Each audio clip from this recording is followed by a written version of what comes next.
Welcome back to the Coach's Hour. You're joined with myself, him, and my co-host, Jawade Graham. So, every coach wants to make better content, but most of you are spending all your time editing transitions instead of thinking about what the hell you're actually saying. So today we're going to be talking about how long should you spend making content and why most of you are wasting time on production instead of what you should be actually putting in there, and how to actually create content that connects with people. So I guess the first place that we should start is what is really content for?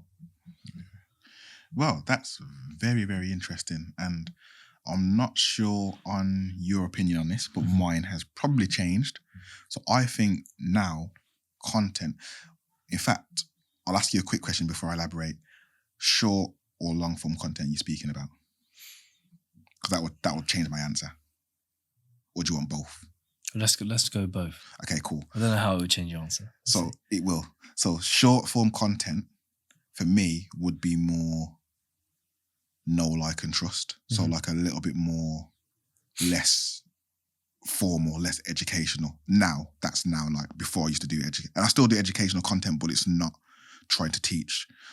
So like it's more like get to know me, buy into me, and then listen to me long form, hence why we're doing a podcast, which still is know, like, and trust, but then we can dive in a little bit more deeper on topics and give a little bit more advice and education, because if someone's bought into your short form and know they like you, they're more likely going to listen to something that you've got to say in depth for 20, 30 minutes, which means you can give greater context to a short form piece of content, because it's very hard to give context that's not taken out of what it's meant to do on a 1 minute Instagram reel, which is what a lot of people do. So short form now for me personally is like a little bit more playful, a little bit more buy into me, and then the long form is still the same, but you got a little bit more time to give more education, more value, and then move people along the conveyor belt. Would you say yours is any different to that? It's definitely changed over time for sure. I think short form used to be very much quick, punchy info, right, for people. And then hopefully they get enough info and they want more. So then they kind of buy into you. But I think, yeah, definitely I'd say it's changed over the years, right? Where now it's like, yeah, people want, you're kind of using it just to give an opinion, give a thought. It may not necessarily, it could be educational, it may not necessarily be educational, it might be fun.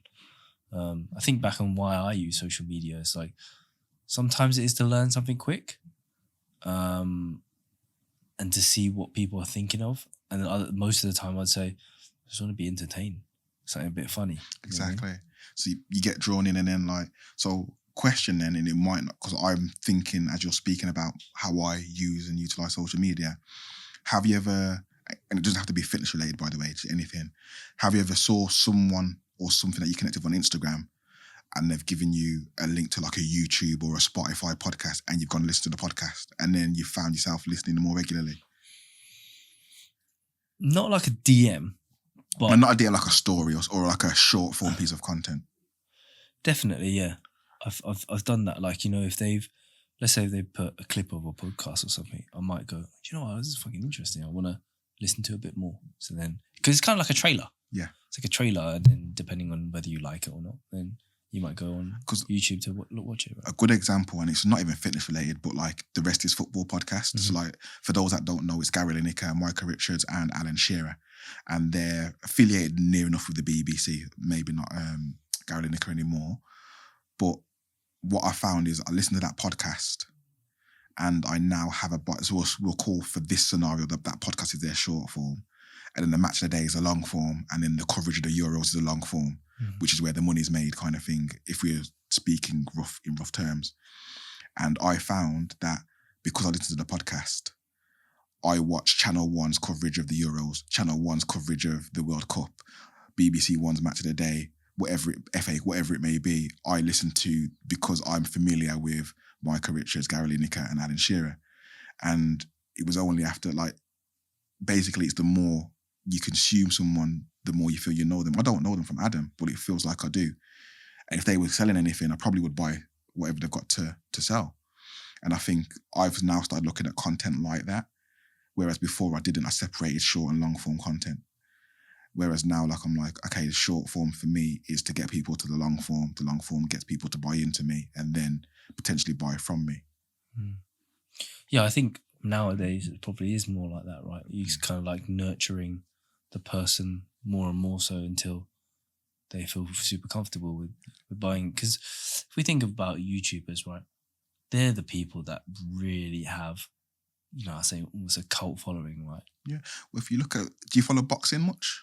Not really. So, okay, you might have, so do you know like the Misfits boxing, like Logan Paul, and have you heard about that? Yeah. So exactly, so you don't follow boxing, but you've heard about it. Like the YouTubers have taken over boxing. And it's all like serious boxers are now fighting YouTubers. It's mad, isn't it? It's mad, but it's not when you think about it, because again, people are bought into them. They dictate where the money goes, ticket sales.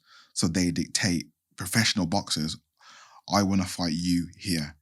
You're going to like, and it's like the professional, I don't really watch boxing anymore because of this, but I still admire the business acumen of it. It's people that are having like millions of people bought into them from the YouTube aspect and from streaming and whatever else. And once you've got that audience, you can take it wherever. Like people have taken like Prime Drinks, Logan, boxing, gaming, whatever it is. Like you can move the audience wherever. It's just having people tune into you multiple hours a week. That then when you want to sell something, it doesn't even matter what it is, they'll be fully invested just because it's you. Like a lot of these YouTube boxing seats, like it's not boxing fans, it's YouTube fans that are seeing their favorite YouTuber go to box. Like the real boxing fans actually hate it, but it doesn't really matter because the money is there, kind of thing. And if we're all motivated by money slightly, so if we have an audience that, like if you have an audience, you might quit PT and go into golf. Your audience would come to watch golf with you because they're bought into you. Do you know what I mean? Yeah. So I think like that's how It's true, because if I think. So I watch a lot of American football. I don't know how familiar you are with the NFL. Slightly. But so there's a famous player called Travis Kelce, right? Yeah, I know him. And he is he's marrying Taylor Swift, right? So when they were first dating, or even before that, she was going to the games, and all of a sudden we get this fucking influx of loads of Taylor Swifties, right? That also now watch the NFL or support the Kansas City Chiefs because Taylor Swift does, right?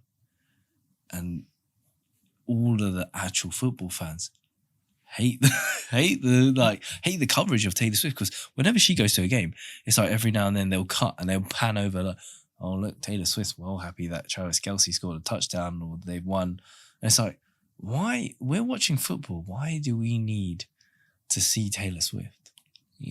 But there's loads of because people. She brings people with her. Yeah, but loads of people that like Taylor Swift, they now are getting into football because she's interested in it. It's crazy, isn't it? And that's what I like. I start looking and speaking about non-fitness stuff, and I think it's really important as well because I don't follow fitness trends. I follow trends and apply it to fitness, because that means you're still following a trend, but you're not doing the same. You're not doing whatever challenge is doing now, or whoever the business mentor's telling you to do that now. You're doing something that's trendy, but you put your own spin on it and applying it to fitness. And I think like that's something that I've noticed, like people who have an audience apply the audience to, and we're talking about millions of followers. It doesn't really matter. Like for us as PTs to be full, we need tens of followers, hundreds of followers. But I say followers, people. What I mean by followers is people that are bought into us. If we have 100 people that are bought into us, we're full for life. And it's like, so yes, we're talking about celebrities, but if we bring it down to our macro level or whatever level that is, or opposite of macro, micro level, there we go. If we bring it down to our micro level, we don't need a lot to be fulfilled. And I think that's something that a lot of PTs miss. We're so in the industry, we don't look at, well, what's the point of content? It's to get people. But that's how real content creators on YouTube, like I watch a lot of tech YouTube, and I watch a lot of they talk about cameras, like camera guys, and they always talk about content, right? That's how they teach you to develop in YouTube, is look at what other content creators are creating outside of your niche, and basically then put that as your niche. So like I look at a lot of the camera people, what are they talking about? So they'll make videos of 5 tips to do, XYZ, right? With your camera, or 5 camera setting tips. And it's like, how can you then apply it to your own niche? 5 tips for muscle building or whatever, And that's kind of where I think a lot of these trends, a lot of these titles kind of come from. Yeah. So how long do you spend on content at the moment? Not really that much, but it's increasing now. I used to, when I first started creating, I used to spend a lot of time on it. So when I first started learning how to edit content and videos, sometimes I spend 3 hours. A day. I'm going to ask you to elaborate because I know a little bit about your back, and it's something that before you even done this podcast, I noticed your quality of post and production.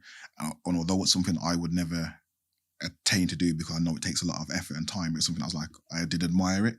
So can you give us like a insight into when you said a lot of time? So for one post, we'll say, so how many times a week were you posting back then? And then for one post, how long would it take to make one post? So when I first started, I was doing, Instagram wasn't video, right? It was all picture posts, right? And it was like that 1080 by 1080 squares, right? So I was actually just putting memes up. My thing was, my content was just funny memes about, we'll take whatever the trendy memes were and put my face on it through Photoshop, and then, write about fitness, right? And people's pain points. That used to take me quick, man, so fast. And then it changed to Reels and IGTV, and had to get in front of the camera. So it took time to like, fuck, man, we're now doing this video thing. This is what they're pushing. I need to learn how to edit. I need to learn how to create video. I need to learn how to speak in front of a camera properly, and that took time as well, right? So you think about how confident that we are now on camera, right? That takes time to develop as well. But you don't just sit there and go, well, I'm practicing, it's developed over time that we've obviously put hours into. But the editing, learning how to use the software, how to do certain transitions, how to make, videos, and hyper edits were in, right? So fucking learning that took a long time watching. Like, I remember the first time I ever created a video. Honestly, I think I may have spent 5-6 hours on that video, and it was shit, But that was just, I downloaded the software, and this was even before CapCut existed. And I downloaded, it was Premiere Pro, and I was like, I don't fucking know how to even use it. So I've downloaded it, and I'm watching videos on how to actually use it at the same time. And yeah, it just took fucking forever. Obviously now, as you get better, you know how to edit, you know how to use the software, it becomes a quicker process, right? So like, how long would you say you spend on it now then? So you said not a lot, but you're getting more. I'd say if I needed to create a video, it'd probably take me an hour. So currently then, how many times a week are you posting right now? I'm trying to post every day, but probably more so, I'd say 5, 6 So times. Monday to Friday, we'll say. Yeah. So like rough, so 5 posts, hour each, or 5 hours a week on content. If they're all creation? videos, let's say it's an hour each. So 5 hours a week, roughly, content creation at the moment. Yeah. Okay, cool. And that's just in terms of recording the video and then editing it. That's not including how much time it may potentially take me to think of the idea, to script the idea. If we put that into it, then what does that do to change things? I want to give people like a proper insight. For me, that takes the longest time. So that might take another hour or so, right? So how do Maybe you... even more.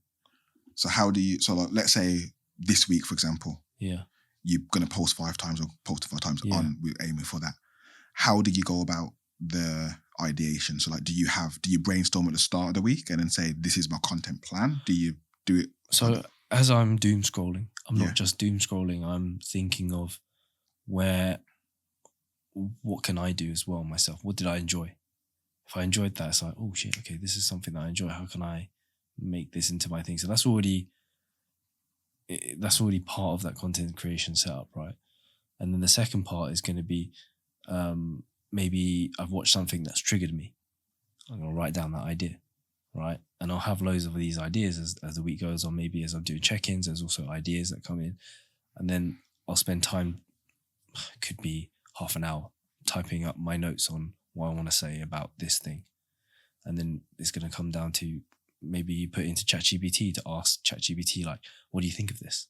How can I make this a bit cleaner, like sharper, snappier, to help you to create a script? And then you look at it and you're like, I don't know if I can say this. and then you kind of edit. So that, again, that process, maybe, I don't time it, but it probably takes about an hour, I'd say, So just to do that. So we'll say roughly, just to for approximate, 2 hours for one post. It's hour planning an idea, the idea, and then get it scripted and everything else, and an hour to record it, and edit, and then get it out there. So for 5 posts, we're saying 10 hours a week, roughly. Something like that, yeah. You could cool. say. Cool. And then it's interesting because I asked you that question. I used to be not so much with the editing. I've never been good at you talk about CapCut and all this. I've never downloaded an editing software. I've got Camtasia, but that's for webinars. So Camtasia's a bad man now. Yeah, I've got Camtasia. It's more for green screen, isn't it? Yeah, that's what I mean. So I don't use it for green. I use it for screen record and webinar. Okay, yeah. So I didn't even know you can green screen on there. So that's what I mean. I've got this probably decent software that I pay a lot for that I barely even use. But I use it's called Video Leap, and it's just literally on my phone. And all my reels are done on my phone. Why don't you use edits? Just because you used to using. Yeah, exactly. I'm stuck in my ways. That's literally the only reason. Because I think I've downloaded edits. Yeah. I just haven't used it. Yeah. And I've go through cycles of so I'm currently doing a 90-day challenge. I think have you got the same challenge? Not 90 days. He just gave me two weeks. 2 weeks. Oh, fuck. See, I'm gonna have to have a word with you. I have to have a word with you next time I because see I didn't successfully do it, so that's why. But as I've started to do it, this week is the first week that I really feel okay, I feel like I've got my mojo back into. I edited 3 videos back to back, and I just forced myself to do it, and I planned it. And I think what kind of happened for me is that before, when I was posting content all the time, it was the first thing that I did. And now it's almost become the last thing that I do. And whenever it's anything that's your last session in the day, whatever, it never ends up being good, right? So it's kind of okay, I need to now prioritize it a bit more. Yeah. And because I'm doing a 90-day challenge, so you've got 2 weeks and I've got 90 days, fucking bastard. I've got a 90-day challenge, and when I've previously posted, I've gone through cycles of content scheduling, and I've done I writ out at the start of the year a schedule for the whole year. Spent ages doing it. Oh, shit. And I think I writ it out like a loose schedule, so topic of the month, and then topic of the week, and then you go in that, and then it's each day kind of thing. I've done that, and I got up to about maybe May or June, in detail, and then the rest of the year was topicked but not detailed out. And I think I'd done it for about maybe 2 months consistently, but I just resented it. I was it was thinking about stuff that I didn't really want to talk about. On paper, it looks good and sounds good because it's informational content. When you actually get to creating it, you're trying to milk something that's got no milk. Yeah, and it was exactly that. And I'm this is nonsense. Not nonsense, because it would have, if I'd have been passionate about it, it would have come across and it'd have been good content. But because I wasn't, it was trying to be too rigid to stay in that. Exactly. Because that's what you plan, right? Exactly. And and I'm not even a creative, but there was no creative freedom. And with this challenge, the difference is, I spoke about it before, but I'm going to speak about it again now for the context of this podcast, is I do it on the fly. I haven't planned anything. And for so far, I think 3 weeks in, it's serving me all right. Maybe 3 months in, who knows, it'd be a little bit different. But taking the shot, I'll just post exactly what I want now. Some posts will take me an hour, and I'll spend a little bit more time doing it, but that's because I feel creative because I want to. Other posts will be literally me doing an exercise of a quiz, and it's the ones that I just, not that I don't care about, the ones that are quick that do the best. Yeah. And it's the ones that and even though I don't do it for the dopamine response, sometimes when I spent ages on a post and it flops, I'm I've just spent 3 hours of my life on this, thinking it's going to do well, I'm going to get loads. Jumping. Yeah, it's what on earth? And my then scale weight's gone up. Fucking give up. Literally. And it's the one that you spend the least time on, you're I'm just going to do it because I have to do it. And it's that goes ping, ping. And it's and it just makes me try. I'm trying not just one style of content, I'm just trying. And I say trying, I'm just doing what I want. And sometimes it's a carousel that's informative. Sometimes it's a quiz. Sometimes it's me taking a piss out of business mentors or fucking the latest online fad of weekly dumps. But it's just me. And I'm getting a lot more engagement from it. But I'm finding, as you just said, the fires come back. And I feel, I didn't resent it, because when he first said it to me, I didn't agree out of oh yeah, I want to do it. I agreed because he challenged me, and someone challenges me, I'm not going to back down. Yeah. So it was just that. But as time's going on, I'm oh, actually, I'm not going to say I enjoy it just yet, but it's better. Yeah, and I'm a lot more like, okay, then cool, it's just part of my day now. Yeah. So I think it's good because like people are getting a chance to see both sides of the coin, like a little bit more planned, which works quite well, and a little bit more unplanned, which also works quite well. And my downfall was trying to stick to a more of a rigid plan, and it wasn't me. And maybe, I'm not sure, how would you feel about just waking up and just posting anything? Like, is that something you do as well, or do you work better? I do that as well, but I think there's always certain posts where I'm like, okay, I do need to plan this out a bit more. And then there's other posts where, you know, that are more funny and more, you know, chilled and relaxed that I can wrap up in a quick period of time. So there's one post that I just literally used Snapchat and I just put my face on a filter with a rocket flying up, right? That took me fucking 2 minutes to do, right? So you're going to get some posts like that, but then there's other posts where it just takes you a little bit more time. Whether it's like if I'm doing a skit, that's always going to take me a little bit more time because I'm thinking about the composition and what angle, what kind of thing. And I guess as you create more content and you want to make it look a little bit better, or I guess that perfectionism of me in terms of creating the video and the lighting, it forces me to spend a little bit more time. But yeah, I think there's definitely moments where I felt like I need to speed up this process. Like it's not sustainable to, you know, spend an hour on video editing, you know, for example, right?